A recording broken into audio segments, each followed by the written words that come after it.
BMS academy में आपका स्वागत है। .c के रूप में है।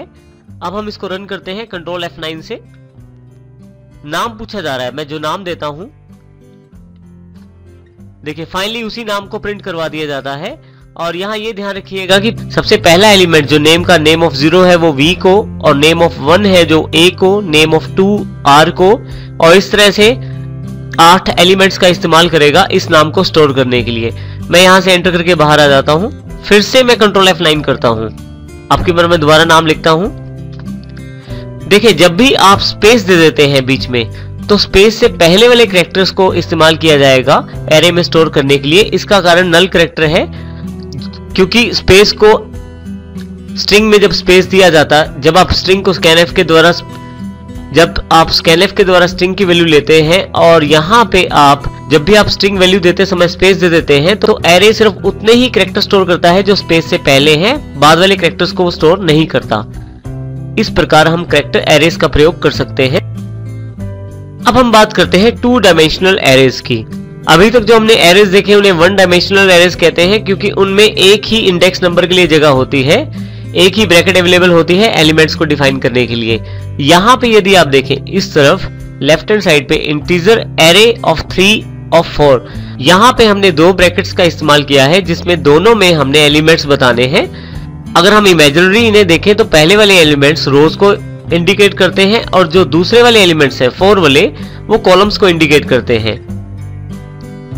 इस प्रकार हम टोटल 12 एलिमेंट्स डिक्लेयर कर सकते हैं, क्योंकि यदि आप इन दोनों को गुना कर दे तो जो प्रोडक्ट रहता है वो 12 रहता है, अर्थात टोटल 12 एलिमेंट आप डिक्लेयर कर सकते हैं। ये सभी एलिमेंट्स इंटीजर डेटा टाइप के होते हैं। हमने यहाँ इमेजिनरी एक ग्राफ या एक चार्ट लिया है जिसके द्वारा हम इसे समझने की कोशिश करते हैं। देखिए सबसे पहले वाला जो ये 3 एलिमेंट है ये रोज को इंडिकेट करता है। देखिए 3 रोज हमारे पास है, 0 से इंडेक्स शुरू करते हुए, रो 0, रो 1 और रो 2। दूसरे वाला जो ब्रैकेट है वो कॉलम्स को रिप्रेजेंट करता है, तो हमारे पास 4 कॉलम है 0 से इंडेक्स शुरू करते हुए, कॉलम 0, कॉलम 1, कॉलम 2 और कॉलम 3। अब आप यदि देखें तो हमने एक छोटा सा टेबल क्रिएट किया है रोज और कॉलम्स के कॉम्बिनेशन के आधार पे, जिसके आधार पे हम इन एड्रेसेस को आसानी से देख सकते हैं और फिर इनके साथ कार्य भी कर सकते हैं। यहाँ देखें एरे 0 ऑफ 0, पहली 0 का मतलब रो से है और दूसरी 0 का मतलब यहाँ कॉलम से है। लेकिन जैसे ही अगले सेल में जाते हैं तो यहाँ पे रो सेम रहती है, कॉलम 1 हो गया है, और यहाँ पे फिर से रो सेम है, कॉलम 2, रो सेम है, कॉलम 3। इसका अर्थ ये हुआ कि पहली रो एलिमेंट के लिए हमारे पास 4 कॉलम एलिमेंट्स अवेलेबल हो गए हैं। इसका अर्थ ये हुआ कि हर एक रो एलिमेंट के लिए इतने एलिमेंट्स दोबारा बनेंगे। इसका अर्थ ये हुआ कि हर एक रो एलिमेंट के लिए जितने नंबर ऑफ कॉलम्स एलिमेंट्स है दोबारा बनाए जाएंगे। जैसे रो 0 के लिए 4 एलिमेंट बनाए गए हैं, कॉलम 0 से लेके कॉलम 3 तक। इसी तरह से रो 1 के लिए फिर से रिपीट किए जाएंगे। अब देखें यहाँ एरे ऑफ 1 कर दिया गया है, जबकि कॉलम यहाँ से 0, फिर कॉलम 1, फिर कॉलम 2 और कॉलम 3। सब में जो रोज है वो कॉमन है, कॉलम चेंज हो गए हैं। इसी प्रकार से रो 2 के साथ भी इसी प्रकार से किया गया है। यदि आप यहाँ देखें तो आपके पास हर एक सेल एक एड्रेस को रिप्रेजेंट करता है, एक एलिमेंट को रिप्रेजेंट करता है। यहाँ एरे 0 ऑफ 0 का अर्थ है पहला एलिमेंट, और यहीं पे एरे 2 ऑफ 3 का अर्थ है लास्ट वाला एलिमेंट। तो इस प्रकार आप एरे रिप्रेजेंटेशन कर सकते हैं डबल डायमेंशनल एरे के अंतर्गत। हम इसको एक एग्जांपल के द्वारा समझते हैं, एरे 4.c। जैसे हमने पहले देखा था, हमने लूप के साथ एरेज को प्रयोग किया था।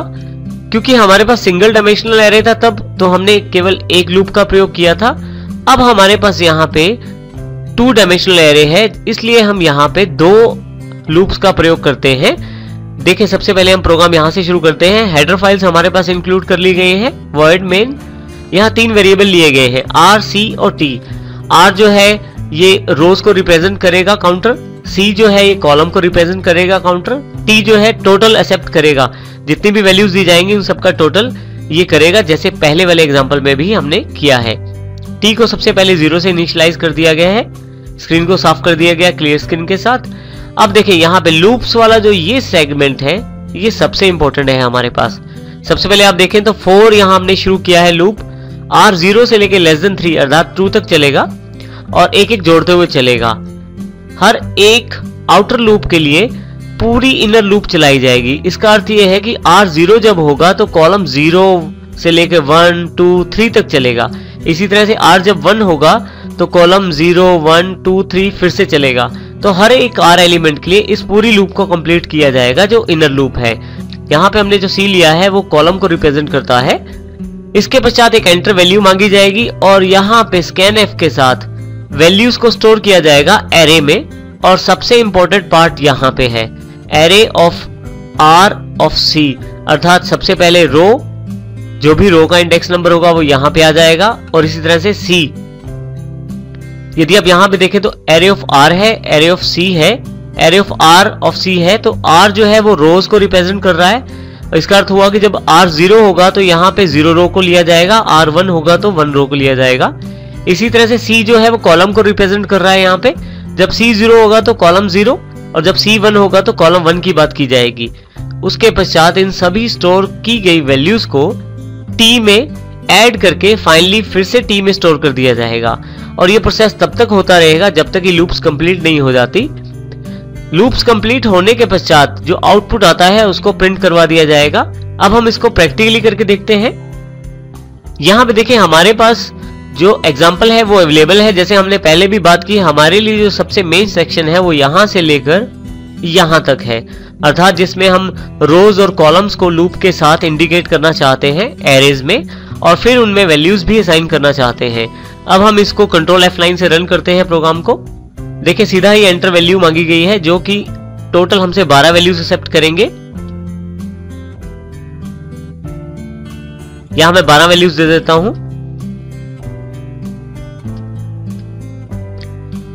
जैसे ही 12 वैल्यूज टोटल देता हूं, लास्ट में मेरे पास टोटल अवेलेबल हो जाता है जो 78 है और ये इन सब का टोटल है जितनी भी वैल्यूज मैंने दी है।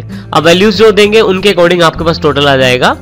इसका अर्थ ये हुआ कि आप 2 डायमेंशनल एरे को 2 लूप्स के साथ कंट्रोल कर सकते हैं और आसानी से उनमें इनपुट कर सकते हैं डेटा को। इसी प्रकार से आप इन्हीं लूप्स का प्रयोग आउटपुट प्राप्त करने के लिए भी कर सकते हैं। यहाँ पे इस प्रकार हमने इस एरे 2 डायमेंशनल एरे का प्रयोग करते हुए टोटल को रिप्रेजेंट किया है।